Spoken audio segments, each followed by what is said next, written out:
onto the stage, we've got Kate. So Kate is from Albury as well and has been living there for about 11 years. Yep, and she's got a passion as well about the rights of people with disability and making sure that they're included in the community and in society. So please put your hands together for Kate.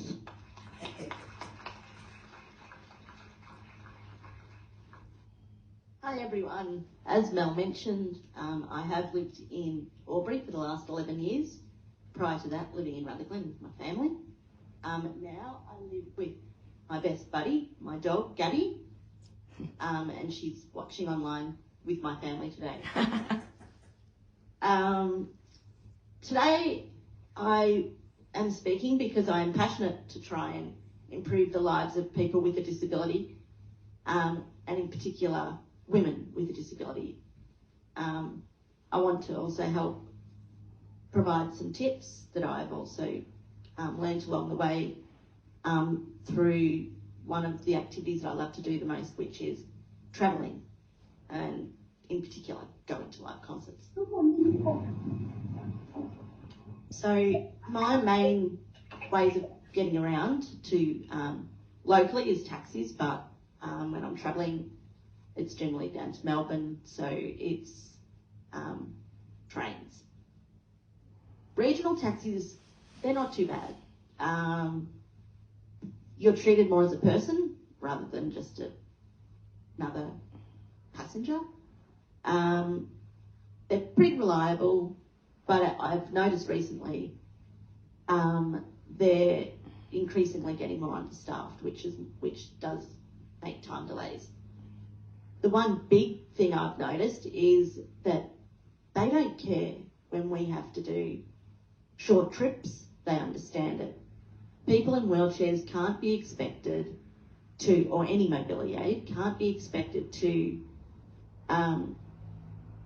navigate bags, luggage, or anything else, or a manual wheelchair if that's what they use, a long distance, or even in the rain.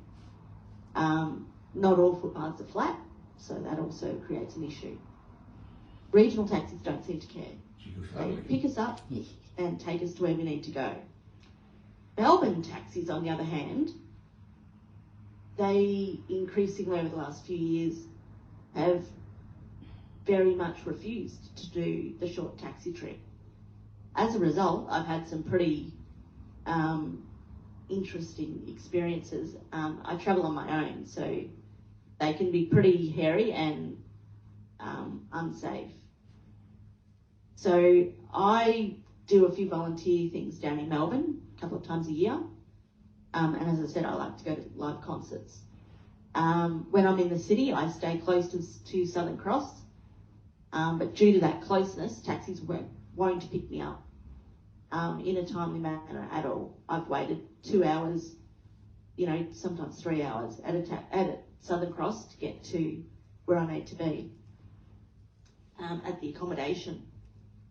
That, thankfully, there are things like traveller's aid, so I can stay in their lounge, so I'm safe, secure, and around staff.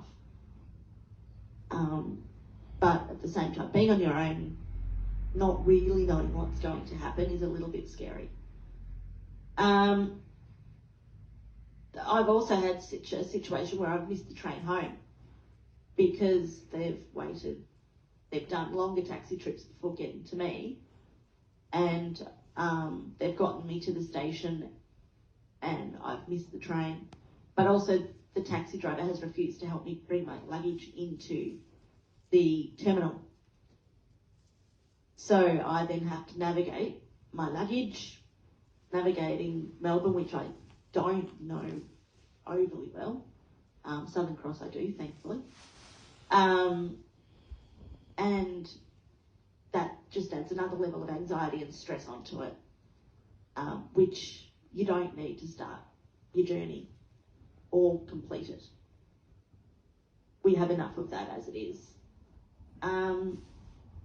Recently, I was going to a gig that was in the eastern suburbs of Melbourne, and I had the taxi booked my friends that I was going with didn't have a wheelchair accessible vehicle. The taxi never showed up. So as a result, I had to get into my friend's car, which is great. And then he had to carry me round at the gig to get me into the auditorium. The venue were fantastic. They had a lounge chair, but that stripped me entirely of my independence and my choice and control of what I wanted to do on the night. Luckily, the gig did make up for it because it was fantastic and I loved every second. But it was unsafe for me and my friend. As I mentioned, trains is a big transport that I use. Beeline in particular. Up until October this year, people with mobility aids haven't been able to board and depart from Albury station because there's been no accessible ramp. Ludicrous. But anyway, it's finally here and I'm happy about that. But we have had to get on and off at Wodonga. Wodonga station is out in the middle of nowhere and not manned after hours. So one story I had was when I'd come back from a trip up in Queensland to visit family, and I got into Wodonga station at 10:30 at night, and the taxi that I was told was waiting for me was not a wheelchair accessible taxi. So another one was called.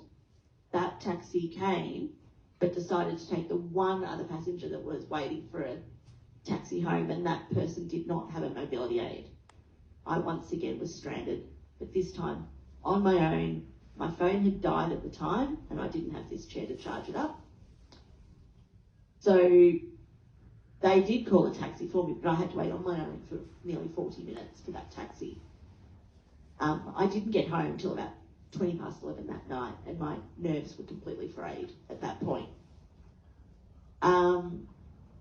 It's incredibly emotional when that sort of thing happens, and it does take time for people to actually wind down from that. Because we just don't know what's going to happen. And as I said, that station is out in the middle of nowhere and very dark with not a lot of lighting. The biggest problem I have when I'm on the train, when I used to travel in my manual chair, was that each time I'd get on, I didn't know what level of assistance I was going to get from each conductor. For whatever reason, they all interpreted those rules differently. And sometimes I had conductors that wouldn't want to tap me on the shoulder if I'd fallen asleep to tell me that it was time to get off. They would stand or sit in front of me, crouch in front of me, and speak to me loudly to wake me up. That's pretty intimidating. Even if they tapped my chair or something, that's better than literally almost, yelling at someone. Not that they were yelling, but it was close. The other thing when I travel with my manual chair is they would move my chair. Now, when someone moves my chair, I can't fly, I can't walk, so I can't get into it. So when it's moved, I'm under the assumption that it's going to be moved back. The conductor that was at the end of the trip refused to move it back. I had to rely on a passenger who I didn't know to go and grab my light, 10 kilo, empty manual wheelchair back to me. He then grabbed my bags, helped me off the train. The conductor pretty much just stood there telling me to hurry up. That was one of the most stressful experiences I've had on the train, because I shouldn't be yelled at for having to keep myself safe and, making sure I've got all my things. But this conductor very much went over the top, in my opinion. So travelling on the train, I guess, tips I've learned, keep your phone charged on at all times. Velocity trains now have USB ports to help with that if you don't have one yourself. Keep your bags. I always keep my bags close by. I don't put them in the luggage. to stop conductors waking me up if I fall asleep, I actually sometimes set a phone alarm to stop before, so that I've got the time to set myself up. As I mentioned, I used to travel with a manual chair. Now I've got this whiz-bang thing that tilts back as well, so that helps with the bumps and that doesn't help me being a projectile, human projectile outside, falling into anyone else. But when I was travelling on the on V-line with my manual chair, I had to get into a seat because that chair was too light and it was unsteady. The seating was, generally speaking, inaccessible to transfer into on my own, so occasionally I'd ask for a little bit of help, which sometimes was given, sometimes it wasn't. So therefore the anxiety was always there to some level because you didn't know what was going to happen. One time I was actually brought into I was told I was going to be bumped up to first class. I was stoked because I thought this is some fancy new world that I've never been in. I was completely wrong. First class in this particular train, I couldn't get my manual wheelchair through the carriage door.